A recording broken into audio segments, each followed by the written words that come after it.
Time's funny, isn't it? Everyone thinks they've got more of it until they don't. They scroll, they stall, they wait for the right moment, like time's some kind of polite dinner guest that'll stick around forever. But there's a tick in the back of your head right now, isn't there? A little voice whispering that something's running out. That whatever this is, it's close. Closer than comfort. Closer than logic. You can feel it tightening around your lungs like the room's getting smaller, even though nobody else seems to notice. That's the cue. You think time's your friend. No, time doesn't care. It doesn't pause for your overthinking. It doesn't slow down while you rehearse the perfect words in your head. It's not waiting for you to get your act together. Time is that ticking sound you keep ignoring. It's that nervous itch under your skin. It's the shadow just outside your vision, getting closer, grinning. Everyone says, "I'll do it tomorrow." Oh, the lies people tell themselves just to feel safe. But tomorrow isn't promised. It's not even real. It's an illusion, a pretty little fantasy you made up to avoid doing what you know you should have done hours ago.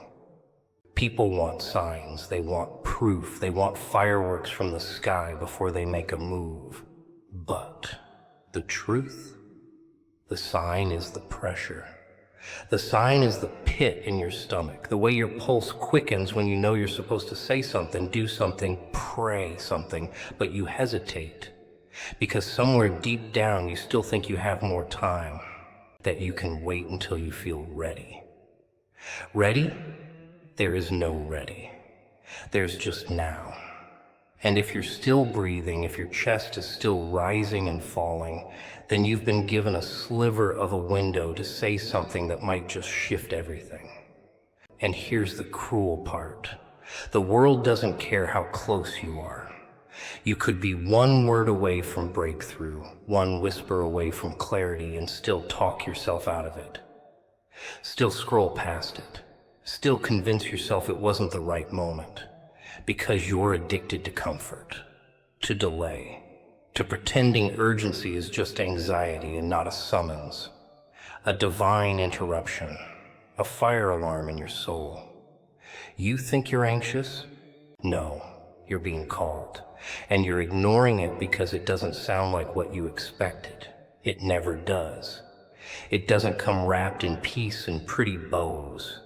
It comes like a siren at midnight, like a whisper that won't shut up.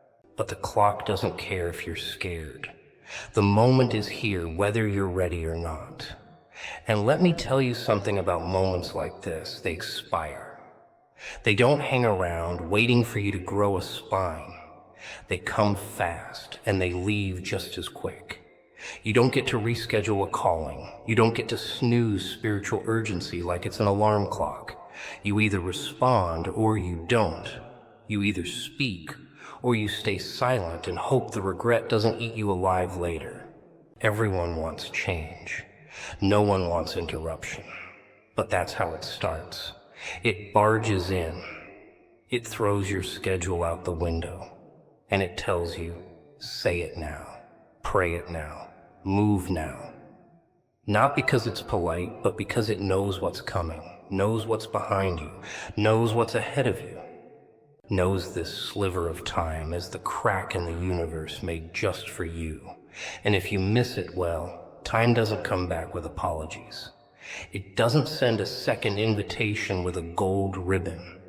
It keeps going, and you're left holding your excuses like ashes. There's no applause for obedience in moments like this. There's no audience clapping when you whisper a prayer in a dark room with shaking hands.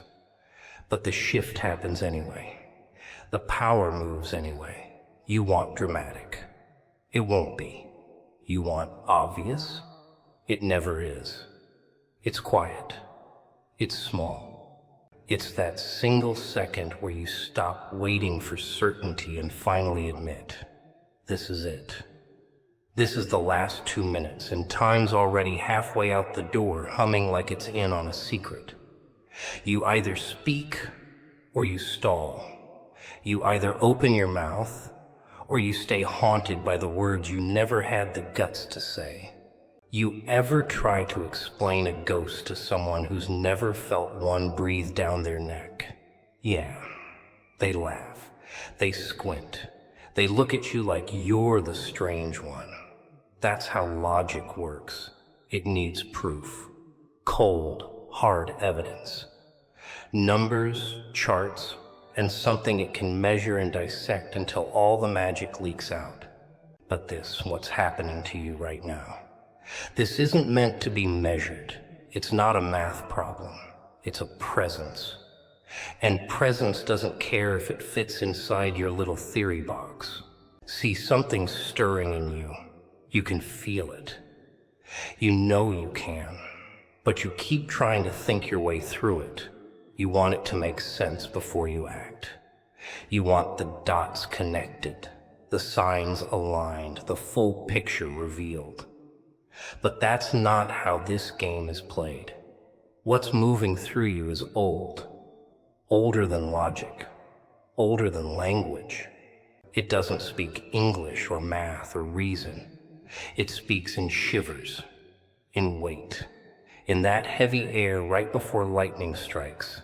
And the longer you wait for it to explain itself, the further it drifts. Because it's not here for your understanding, it's here for your surrender. You weren't called to understand this. You were called to respond. That twist in your gut, that chill crawling up your spine, that isn't anxiety. That's alignment.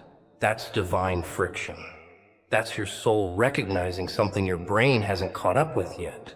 And your brain, oh, it hates that. Hates not being in control. Hates when the spotlight moves from thoughts to instincts, from reason to revelation. But that's where the real stuff happens, down in the dark, where your logic gets locked out and your spirit starts pounding on the door. But people love to overthink, don't they? Love to build their little cages out of questions. What if I'm wrong? What if this isn't real? What if I look stupid? Oh, darling, you already do. We all do. Walking around pretending we've got it all figured out when the whole floor is cracking underneath us. This isn't about being right, it's about being ready. Ready to feel something bigger than your doubt, bigger than your fear, bigger than your perfect little plan. Because in these moments, these quiet, eerie, goosebump-heavy moments, what's rising inside you doesn't need your permission. It just needs your attention. It doesn't want an explanation, it wants a yes. And you can feel it, can't you? That trembling behind your ribs, that's not confusion. That's ignition. That's your soul trying to speak up while your brain tries to shut it down. And the longer you wait for peace, the louder the chaos gets. Because it's never going to be calm before the storm hits. Sometimes the storm is the calling. So now you've got a choice. Keep chasing certainty, keep demanding reasons, keep asking for signs, or lean in. Lean into the unease. Lean into the unknown. Lean into the whisper that refuses to go away. You're not being asked to understand. You're being asked to obey. To trust what your body already knows, even if your mind is kicking and screaming. And if you're waiting for clarity to come before you act, you'll still be waiting when the last second ticks out. Because clarity doesn't come first. It comes after you speak, after you surrender, after you stop demanding safety and start moving anyway. It's not logical. It's never been. You think revolutions are logical? You think rebirth follows a blueprint? No. It's messy. It's weird. It's wild. And it always shows up dressed as confusion, as discomfort, as interruption. And if you're not careful, you'll miss the miracle because you were too busy trying to understand it. But miracles don't knock twice. They slip in through cracks. And right now, there's a crack, just big enough, just wide enough. but not for long. Funny thing about silence, it's not as empty as people think. No. It's loud, deafening really, especially when you know something's coming, something's whispering your name just beneath the noise of the world. But people drown it out. That's what they do best. Headphones in, screens on, always something playing, something talking, something else to listen to so they don't have to face the one thing that actually matters, the voice inside. The whisper that doesn't scream, the one that waits for quiet to speak. See, chaos loves attention. It's flashy, dramatic, full of noise and glitter. But the sacred hides. It's not interested in a performance. It doesn't want applause. It wants surrender. And surrender only happens when the noise dies down, when the filters fall off, when the likes stop coming and the validation dries up. That's when the real stuff creeps in. That's when you start hearing the questions you've been avoiding. Why am I here? What am I becoming? What if this moment is trying to save me and I'm too distracted to notice? But most people can't sit with silence. Makes them itch, makes them fidget. Because silence doesn't lie to you. It doesn't flatter you. It doesn't tell you what you want to hear. It tells you the truth. And the truth is, some of you have been running from your own voice. Not because it's wrong, but because it's right. Because it's demanding something you don't feel ready to give. It's asking you to speak when you'd rather scroll. It's asking you to stand when you'd rather sit back and watch. It's asking for courage when all you've got is excuses. You ever wonder why some things feel heavy even when no one else sees them? Why a moment can hit you like a freight train while everyone around you is yawning? It's because not everyone is meant to hear what you hear. Not everyone is tuned in. Some people are so loud they can't hear the subtle, so busy chasing the next thing that they miss the now. And this moment is not for them. It's for you. Just you. But if you stay silent, if you stay small, if you choose to blend in with the background noise, you'll miss it. And it won't wait around for you to get brave, because there's something sacred about speaking when no one else understands. Something holy about obeying a whisper that wasn't broadcast for the crowd. When you feel that burn in your chest, that pressure in your throat, that electricity in your bones, that's not nerves. That's instruction. That's divine disruption. And if you ignore it because you're afraid of looking crazy, then congratulations, you've chosen comfort over calling. You've chosen approval over purpose. And the thing is, you can't serve both. One will require you to hide.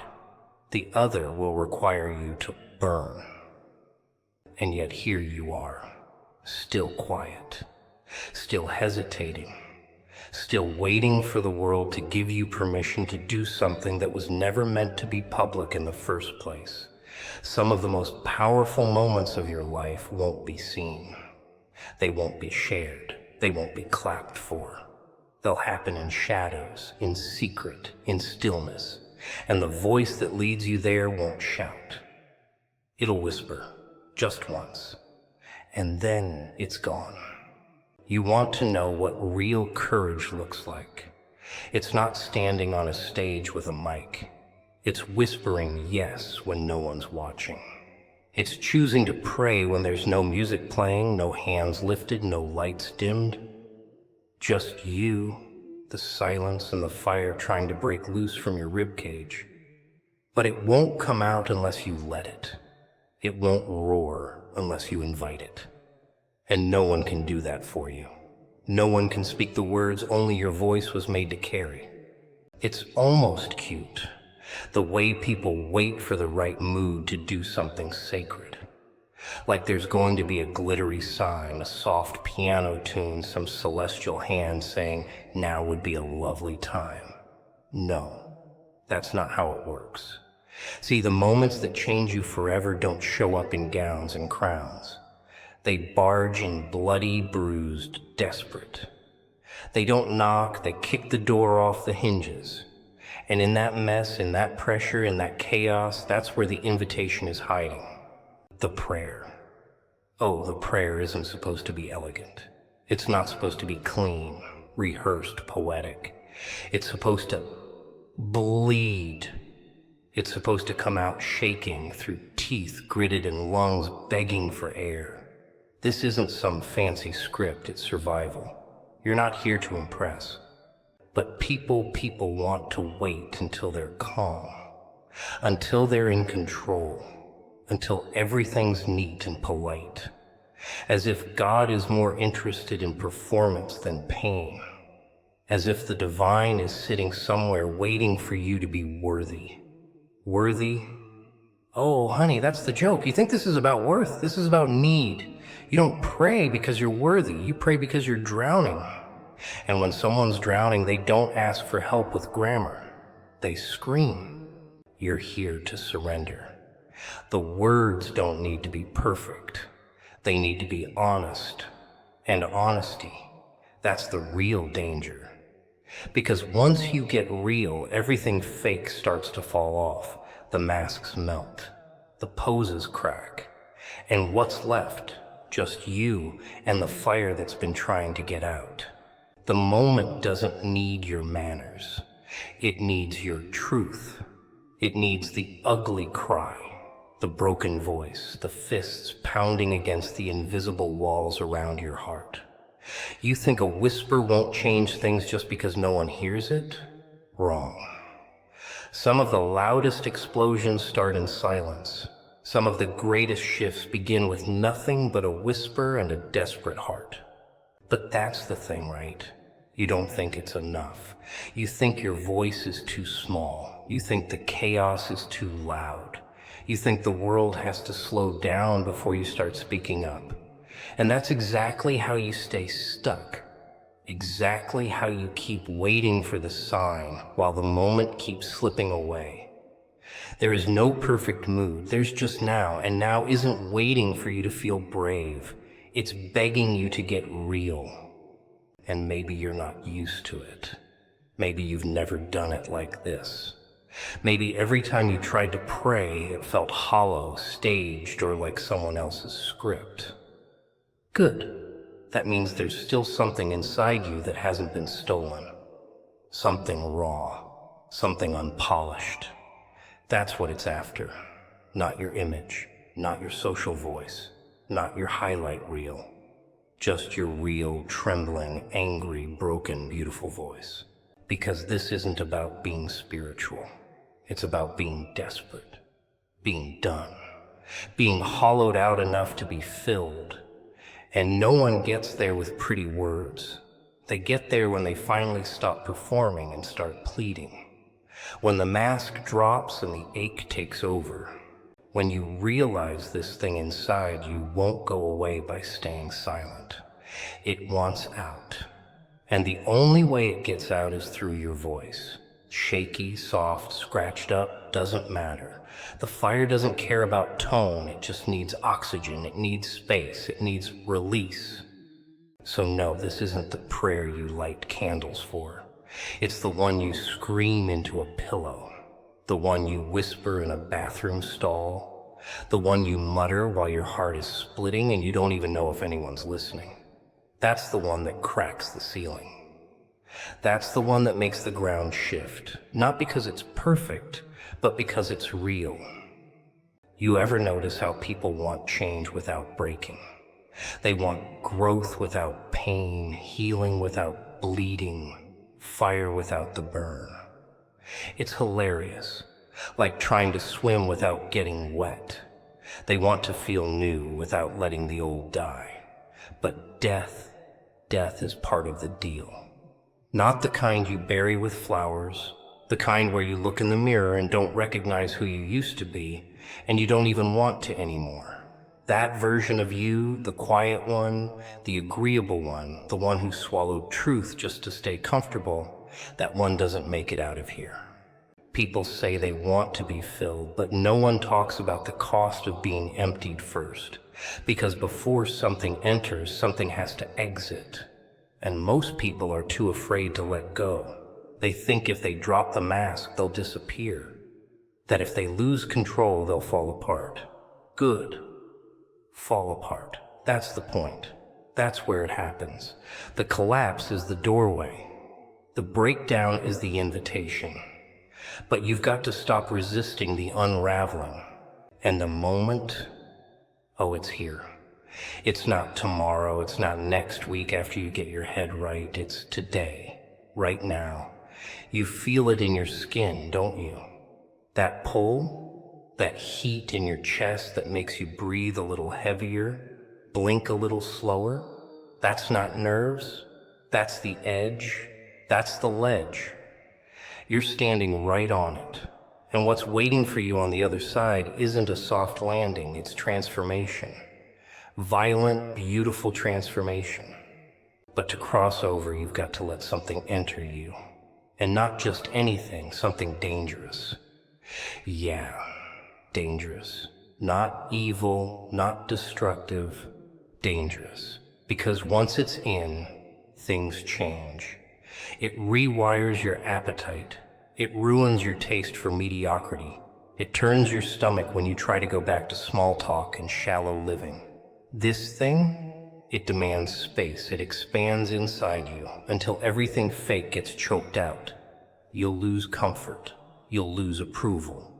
You'll lose people. But you'll gain fire. You don't get fire without friction.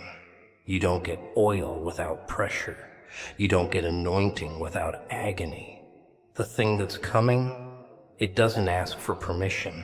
It doesn't knock. It consumes. And if you're still trying to stay pretty through the process, you'll miss it. You'll push it away.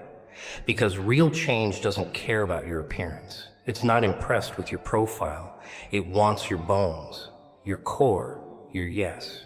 And once you say yes, really say it. It's not reversible. You don't get to go back to sleep. You don't get to forget. This thing rewrites you. It brands you from the inside out. The way you speak, the way you move, the way you see things, it all shifts.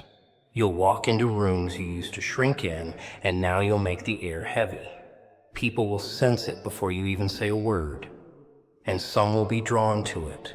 Others, they'll run. Because power always polarizes. But don't expect applause. Don't expect applause. Don't expect anyone to understand. This wasn't meant for the crowd. It was meant for you. You were the target. This thing has your name on it. And it's not asking for your perfection. It's asking for your permission. It wants access. And not to visit, to take over. To take up residence. To drive the vehicle and light the match and never look back. And once it's inside, you'll never again be able to pretend you didn't feel it. You'll never be able to unhear the sound of your own spirit waking up. And oh, when it wakes up, the world starts to look different. The colors change. The noise fades. The lies get louder. And the truth gets clearer. You start noticing how fake everything tastes. How tired you are of pretending. You stop settling for crumbs when you know full well you were built to feast on fire. And that hunger, it never goes away. It gets louder, sharper, more demanding. Because once you've been touched by something dangerous, ordinary just doesn't cut it anymore.